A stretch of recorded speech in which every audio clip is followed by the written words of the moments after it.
आज है 9 जुलाई 2024 दिन मंगलवार। Welcome back to clean news UP. चलिए देखते हैं उत्तर प्रदेश की 25 फटाफट बड़ी खबरों को। हाथरस भगदड़ को लेकर चंद्रशेखर ने साधा यूपी पुलिस पर निशाना।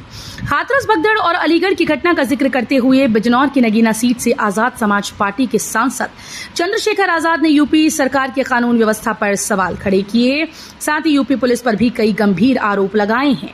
उन्होंने कहा कि हाथरस भगदड़ कांड और अलीगढ़ में अल्पसंख्यक समुदाय के एक युवक की पीट कर की गई हत्या से ये साबित हो गया है कि यूपी में कानून व्यवस्था पूरी तरह से ध्वस्त हो चुकी है। लखनऊ में रहना है तो एलजीए को सुख सुविधा शुल्क देना होगा। बड़े शहरों में रह रहे हैं तो वहां सरकार को सुख सुविधा शुल्क देना होगा। लखनऊ विकास प्राधिकरण लखनऊ शहर में ये व्यवस्था लागू करने जा रहा है। पूरा लखनऊ जिला एलजीए का हिस्सा बन चुका है। कुछ बाहरी इलाके भी महायोजना में शामिल किए गए। एलजीए अपने तहत आने वाले सारे क्षेत्रों में नई व्यवस्था लागू करने की तैयारी में है। विशेष सुख सुविधा शुल्क की व्यवस्था वर्ष 2023 में उत्तर प्रदेश सरकार की कैबिनेट की बैठक का निर्णय है। ऑनलाइन हाजिरी को लेकर शिक्षकों का बहिष्कार, कई जिलों में निकाली गई रैली, पहले दिन ही ध्वस्त हो गई सरकार की व्यवस्था। परिषदीय और प्राइमरी स्कूल्स में शिक्षकों के लिए जो सरकार ने ऑनलाइन हाजिरी व्यवस्था की थी वो पहले दिन ही धड़ाम हो गई। ऑनलाइन हाजिरी को लेकर शिक्षकों में भारी विरोध उत्पन्न हो गया। शिक्षकों ने काली पट्टी बांधकर विरोध प्रदर्शन किया। कई जिलों में तो शिक्षकों ने रैली भी निकाली। पूरे प्रदेश में बमुश्किल 9 शिक्षकों ने ही ऑनलाइन हाजिरी लगाई, बाकी ने इस नई व्यवस्था का बहिष्कार किया। कांवड़ यात्रा 2024 का बना है प्लान, तो हेल्थ की ना ले टेंशन, एम्बुलेंस से लेकर हेल्थ की मिलेंगी खास सुविधाएं। कांवड़ यात्रा 2024 के लिए प्लान बना है तो आप बिल्कुल भी टेंशन लेने की जरूरत नहीं है। यात्रा रूट पर कांवड़ियों के स्वास्थ्य के लिए हरिद्वार प्रशासन की ओर से धांसू प्लान बनाया गया। कांवड़ रूट पर कांवड़ियों के लिए अस्पताल बनाने की कार्य योजना बनाई गई। कांवड़ियों के लिए एम्बुलेंस से लेकर जरूरी जीवन रक्षक दवाओं का इंतजाम किया जाएगा। ऐसे में यूपी, दिल्ली, एनसीआर, हरियाणा समेत पड़ोसी राज्यों से आने वाले कांवड़ियों को काफी फायदा पहुंचेगा। यूपी में दालों की खेती करने वाले किसानों के लिए अच्छी खबर। यूपी में दलहन की खेती करने वाले किसानों के लिए अच्छी खबर है। अगले 3-4 साल में दलहन उत्पादन में उत्तर प्रदेश आत्मनिर्भर हो जाएगा। ये योगी सरकार का लक्ष्य है। इस बाबत उनके निर्देश पर किए गए 7 साल के नतीजे शानदार रहे। 2016-17 से 2023-24 के दौरान दलहन उत्पादन में करीब 36% की वृद्धि इसका सबूत है। मायावती ने लखनऊ समेत 5 जिलों में नई कमेटी का किया ऐलान।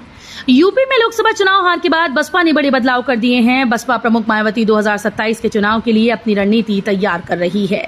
इसके लिए लखनऊ, प्रयागराज, रायबरेली, प्रतापगढ़, रायबरेली, उन्नाव के लिए नई कमेटीज गठित की। बसपा ने नई पदाधिकारियों के नाम का ऐलान किया है।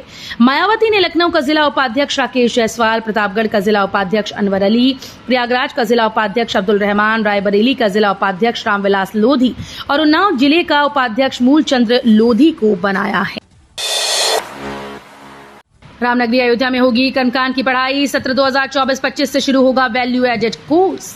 रामनगरी अयोध्या को कर्मकांड की पढ़ाई के मद्देनजर समृद्ध बनाने की पहल शुरू हो चुकी है। अब कर्मकांड की पढ़ाई के लिए काशी जाने की जरूरत नहीं, बल्कि डॉक्टर राम मनोहर लोहिया अवध विश्वविद्यालय से कर्मकांड की शिक्षा ले सकेंगे। आगामी सत्र 2024-25 से एडेड वैल्यू कोर्स के तहत नए पाठ्यक्रम कर्मकांड में दाखिल शुरू हो जाएगा। विश्वविद्यालय के योग विभाग ने नए पाठ्यक्रम के अध्ययन अध्यापन का प्रारूप तैयार कर लिया है। अब आयोग तैयार कराएगा 3 सेट OMR। उत्तर प्रदेश लोक सेवा आयोग भर्ती परीक्षाओं को अधिक सुरक्षित और निष्पक्ष तरीके से आयोजित करने के लिए अहम कदम उठाया। आयोग भर्ती परीक्षाओं के लिए अब 3 सेट OMR तैयार कराएगा।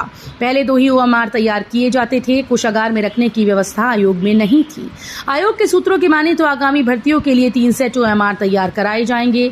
OMR की मुख्य कॉपी आयोग में रहेगी। कानपुर बनेगी आयुध नगरी। गोला बारूद से लेकर डिफेंस टेक्सटाइल तक होगा तैयार।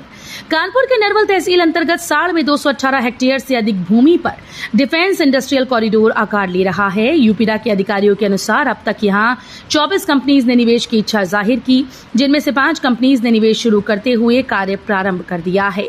इसमें सबसे बड़ा नाम अदानी समूह का है, जिसने बीती फरवरी से ही यहां अपनी फैक्ट्री शुरू कर दी। जेवर अंतर्राष्ट्रीय हवाई अड्डे से जुड़ी खास खबर। इंडिगो एयरलाइंस ने जेवर इंटरनेशनल एयरपोर्ट का निर्माण कर रही कंपनी जूरिक इंटरनेशनल एयरपोर्ट के बीच करार हुए हैं, जिसके तहत इंडिगो एयरलाइंस जेवर इंटरनेशनल एयरपोर्ट को अपना बेस बनाएगी। अब एयरलाइंस ने अपनी महत्वाकांक्षी विस्तार योजना की घोषणा की।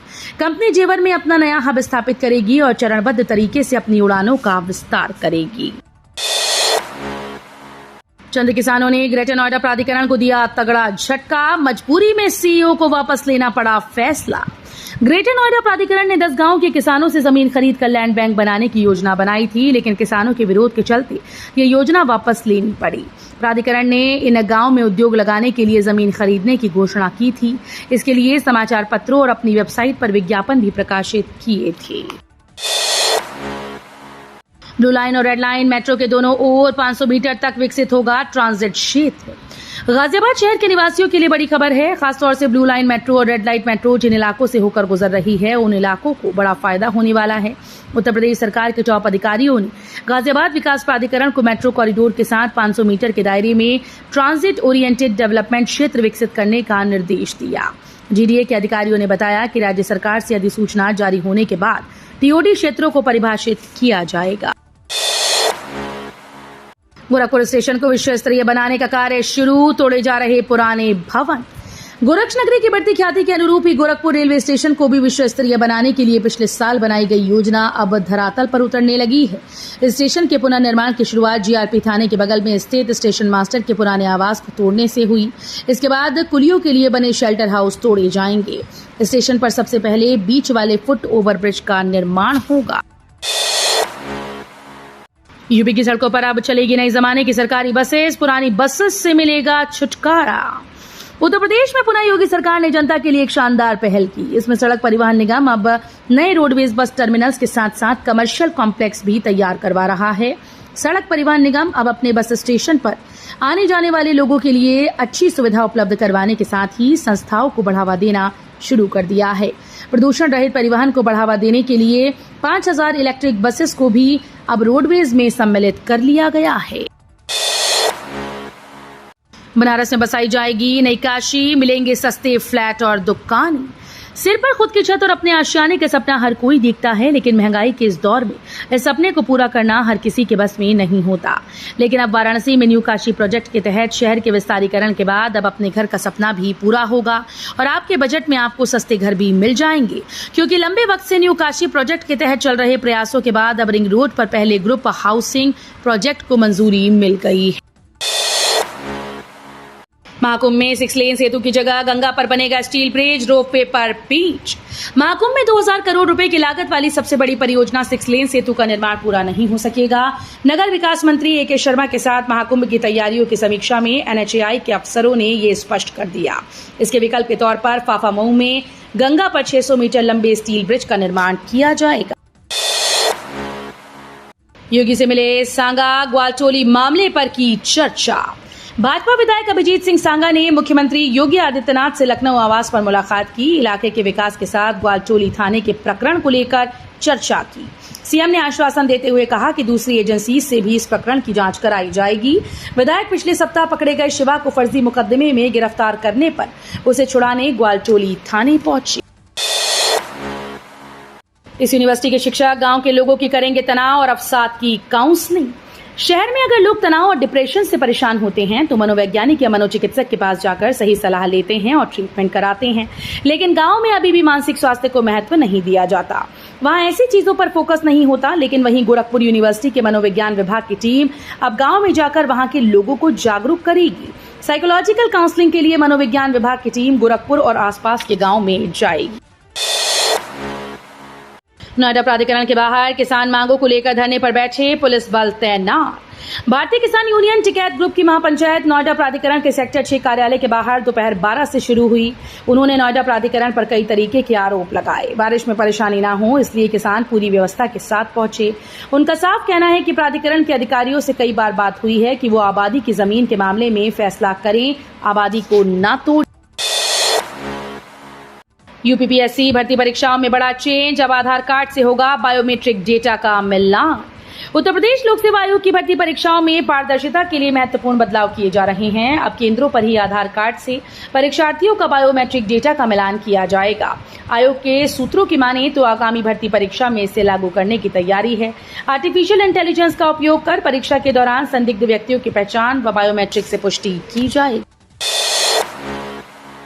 गाजियाबाद के लोगों के लिए गुड न्यूज। 2 मॉडल सड़कें बनाने के लिए 18 करोड़ की पहली किश्त जारी। शहरवासियों के लिए राहत भरी खबर है। शहर की 2 सड़कों को मॉडल बनाने का काम जल्द शुरू होने वाला है। 2 सड़कों को मॉडल रोड के रूप में विकसित करने के लिए निगम के प्रस्ताव को शासन ने मंजूरी देते हुए 38 करोड़ रुपए के बजट को स्वीकृति प्रदान की। इसमें पहली किश्त के रूप में 18 करोड़ रुपए जारी कर दिए गए। यूपी सरकार की बसेस में अब फ्री में सफर कर सकेंगे ये लोग, नए नियम लागू। उत्तर प्रदेश परिवहन निगम की बसेस में फ्री में यात्रा करने वालों का दायरा अब बढ़ गया है। ये जानकारी परिवहन मंत्री दयाशंकर सिंह ने दी। उन्होंने कहा कि अब सरकारी बसेस में लोकतंत्र सेनानियों के आश्रितों को भी फ्री सुविधा मिलेगी। अगर लोकतंत्र सेनानी पति हैं तो उनकी पत्नी, और अगर पत्नी है तो उनके पति को फ्री यात्रा की सुविधा होगी। उन्होंने बताया कि अगर लोकतंत्र सेनानियों का निधन हो जाता है तो उसके बाद उनके आश्रितों के लिए जिलाधिकारी की ओर से दिए गए परिचय पत्र के आधार पर आश्रित को एक सहयोगी समेत फ्री यात्रा की सुविधा रहेगी। नोएडा इंटरनेशनल एयरपोर्ट के लिए जारी किया जाएगा ग्लोबल टेंडर। उत्तर प्रदेश के ग्रेटर नोएडा के जेवर इंटरनेशनल एयरपोर्ट को लेकर लोगों में खुशी का माहौल है। लोग उस दिन का इंतजार कर रहे हैं जब नोएडा इंटरनेशनल एयरपोर्ट से उड़ानें शुरू कर दी जाएंगी। बता दें कि नोएडा में 2 बार हेलीपोर्ट योजना की ग्लोबल टेंडर होने के बाद भी योजना को पूरा नहीं कराया जा सका। इसी तर्क पर काम करने के लिए अब नोएडा प्राधिकरण की तरफ से नोएडा इंटरनेशनल एयरपोर्ट लिमिटेड सुझाव लेने की बात कही है। हाथरस में कैसी मची थी भगदड़। 100 मीटर दूर लगे कैमरे ने कैद किया सत्संग में मातम का पूरा मंजर। 2 जुलाई को यूपी के हाथरस जिले के सिकंदरा राव में सत्संग के वक्त मची भगदड़ का पूरा मंजर घटनास्थल से महज 100 मीटर की दूरी पर लगे सीसीटीवी कैमरे में कैद हुआ। घटनास्थल के पास लगे अन्य कैमरों की भी पुलिस प्रशासन ने सीसीटीवी फुटेज हासिल कर ली। 2 जुलाई को नारायण साकार हरी उर्फ भोले बाबा का सिकंदरा राव जीटी रोड पर फुलरई गांव के निकट सत्संग चल रहा था। दोपहर के करीब 1:45 बजे भगदड़ मची और 101 श्रद्धालुओं की जान चली गई। पीलीभीत के कई गांव में घुसा पानी। रेलवे ट्रैक और सड़कें बहीं। शारदा और देवहा नदी में उफान। पहाड़ों पर लगातार हो रही बारिश के कारण बनबसा बैराज से 4,05,000 क्यूसेक और जूनी डैम से 41,000 क्यूसेक पानी देवा नदी में छोड़ना पड़ा। इससे पीलीभीत में बाढ़ के हालात पैदा हो गए। पीलीभीत मैलानी रेलखंड पर शाहगढ़ और संडाई हाट के बीच पानी आने से रेलवे ट्रैक बह गया, जबकि पीलीभीत टनकपुर रेलखंड पर पानी आने के कारण रेल संचालन बंद कर दिया गया। तो ये थी आज की 25 फटाफट बड़ी खबरें। अगर आपको न्यूज पसंद आई हो तो वीडियो को लाइक और शेयर जरूर करें। धन्यवाद।